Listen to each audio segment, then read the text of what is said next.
Good morning, everyone. So today we're going to talk about overwork in Japan. So today, Japan is one of the strongest countries both politically and economically. Today, Japan is ranked as the second largest developed economy, the fourth largest exporter, and only suffers from 2.45% unemployment rate, which is one of the lowest across the world. And such achievements are, of course, fueled by the energy that the 1945 Hiroshima and Nagasaki bombings left the Japanese with. So as you can see in this graph, so after 1945, their GDP per capita skyrocketed from $3,000 in 1945 all the way to $38,000 in 2017, showing the immense work ethic that has taken the people of Japan to get back on their feet. Now, the main reason for Japan's recent economic success would be their post-war work ethic, which is mainly attributed to the Ganbaru work ethic. The Ganbaru work ethic was implemented all the way from Japan's earliest scholars in primary to Japan's professional labor workforce. Now, this is, I believe, the main reason why Japan is the major economic success it is today, and it is a social philosophy that has boosted Japan's economy and politics to where it is today. Now, despite the positive effect Ganbaru has had on the Japanese economy, recently it has come under intense scrutiny due to the fact that it has been connected to the nation's high suicide rate, as well as increasing levels of anxiety and stress-related issues on its workforce.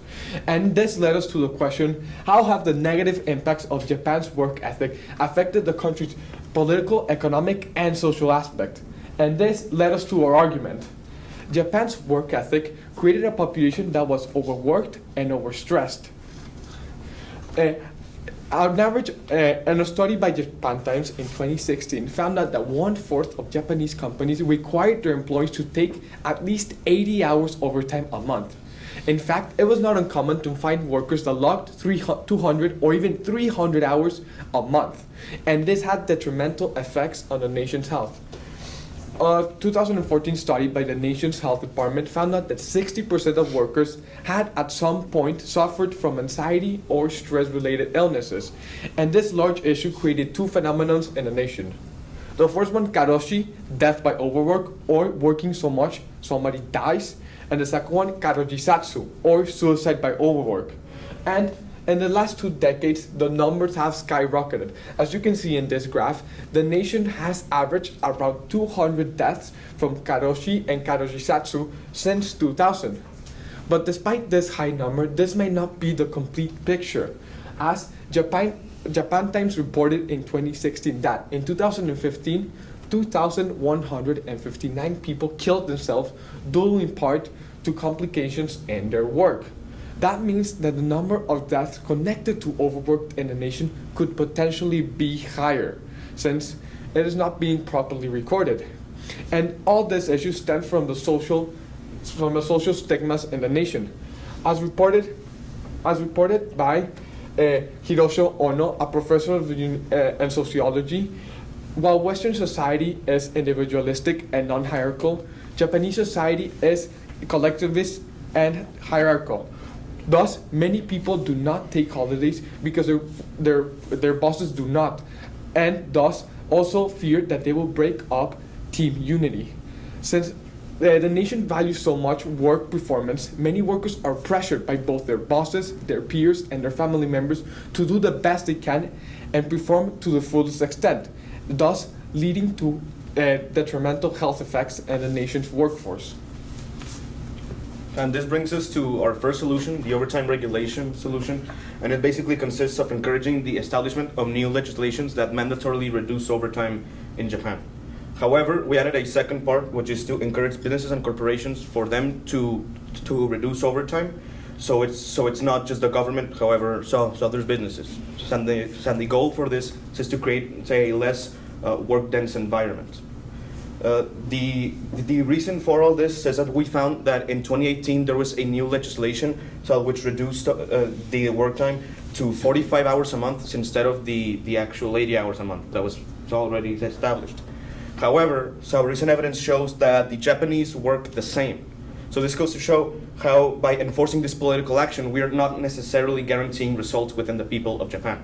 And that's why we have to implement this work dense culture inside businesses and corporations. So, however, the limitation for this is the cultural acceptance. So we have to take in mind that this Gambaro work ethic has been in Japan for decades. So to try and abolish it or to reduce it is a long-term task and it's a difficult task, to say the least. So the cultural acceptance is the biggest limitation. Now, for our second solution, we decided to address the mental health problem in this situation. So what we decided to do was to improve fundraising of suicide prevention programs, mainly aimed at towards large corporations and large executives operating within those large corporations. And we would fund these suicide prevention programs through the government funding. And according to a publication by Cambridge University, the Australian government implemented a national youth suicide prevention strategy for males in Australia.